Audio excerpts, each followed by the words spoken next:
எந்நாட்டுடைய சிவனையை போற்றி எந்நாட்டவர்க்கும் இறைவா போற்றி. எல்லாம் வல்ல காமாட்சி அம்பிகாவுடனாய கண்டீஸ்வரர் திருக்கோயிலே இருந்து அருள் புரிகின்ற ஆதிகுரு சதாசிவமூர்த்தியை பற்றி நம்ம இப்போ தெரிஞ்சுக்கிருக்கோம். இது சிவகங்கை மாவட்டம் கோட்டையூருக்கு அருகில் உள்ள காரைக்குடியில் உள்ள கோட்டையூர் அருகில் வேளங்குடி என்று சொல்லப்படுகின்ற இந்த வேளங்குடியிலே 9 நகரக்கோயிலிலே ஒரு கோயிலாகவும் நகரத்தார்களுக்கு ஆதி குருமுதல்வர் இருந்து உபதேசம் செய்த உபதேச பீடமாகவும் இருந்து அருள் புரிகின்ற தலம். இத்தலத்திலே ஆதியிலே நம்ம பூம்புகார்ல இருந்து நம்ம இங்கே காரைக்குடி ஓங்காரக்குடின்னு சொல்கின்ற காரைக்குடியில நம்ம 7 கோயிலா பிரிகிறோம். அந்த 7 கோயிலா பிரிகிறப்ப அந்த 7 கோயில ஒரு கோயிலாகவும் நம்மளோட நகரத்தாருக்கு ஆதியில இருந்து உபதேசம் பண்ண குருமுதல்வர் இருந்து உபதேச பீடமாகவும் இருக்கு இந்த கோயில். இந்த கோயில் காமாட்சி அம்பிகா உடனாய கண்டீஸ்வர பெருமான் திருக்கோயில். இது 9 கோயில்ல ஒரு கோயில். இங்க இந்த கோயில்ல நம்ம குருநாதன் சொல்லப்படுகிற ஆதி குருமுதல்வர் சதாசிவமூர்த்தி ஆகப்பட்டவர் இங்கே நகரத்தார்களுக்கு உபதேசம் செய்தது, அதாவது பஞ்சாட்சர உபதேசம் நடந்த இடம்.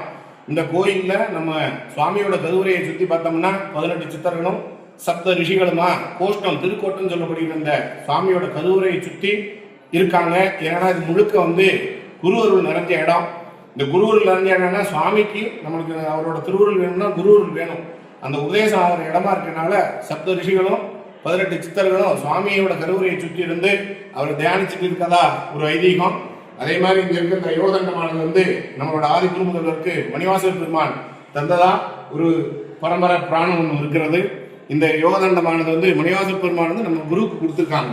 அந்த உபதேசமாக ஆகிறப்போ சுவாமிகள் நம்ம சிரசில வச்சு ஆசீர்வாதம் பண்ற அந்த அவங்க தொட்டு ஆசீர்வாதம் பண்ண மாட்டாங்க. அதுக்காண்டி அவங்க நம்மளோட சிறசில அதான் நகரத்தாருக்கு உபதேசம் ஆகிறப்ப அவங்களுக்கு ஆசீர்வாதம் பண்ற உபதேச யோகதண்டம் யோகதண்டம். அதை தொடர்ந்து நம்ம சுவாமி காமாட்சி கண்டீஸ்வரர் அடுத்ததா காலபைரவர் இங்க ரொம்ப விசேஷமா இருக்காங்க. ஏன்னா மாத்தூர் இழுப்பக்குடி வேளங்குடி இந்த 3 கோயில்ல மட்டும்தான் பைரவர் 2 சுனவாகனம், அதாவது 2 நாய்க்குட்டி 2 நாய்க்குட்டியோட இருப்பாங்க. மற்ற எல்லா ஊர்லயும் ஒரு நாய்க்குட்டி தான் இருக்கும். ஆனா இங்கே மட்டும்தான் இந்த 3 ஊர்கள்ல மட்டும்தான் 2 நாய்க்குட்டி இருக்கும்.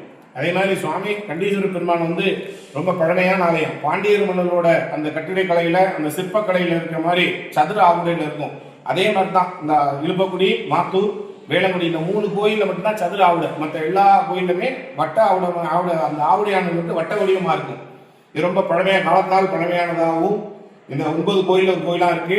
இது சுவாமியோட அனுகிரகம் நிறைஞ்சிருக்கனால குருவருள் நிறைஞ்ச இந்த இடம் வேளங்குடி நகரத்தார் மட்டுமல்லாது ஒட்டுமொத்த நகரத்தாருக்கு இது உபதேச பீடமாக இருந்த இடம். ஆதியில பிற்பாடு தான் பாதக்குடி கிராமங்கிறது அதற்கு பிறகுதான் வருது. முதல்ல ஆதியில இருந்து உபதேச திருவிடம் வருது.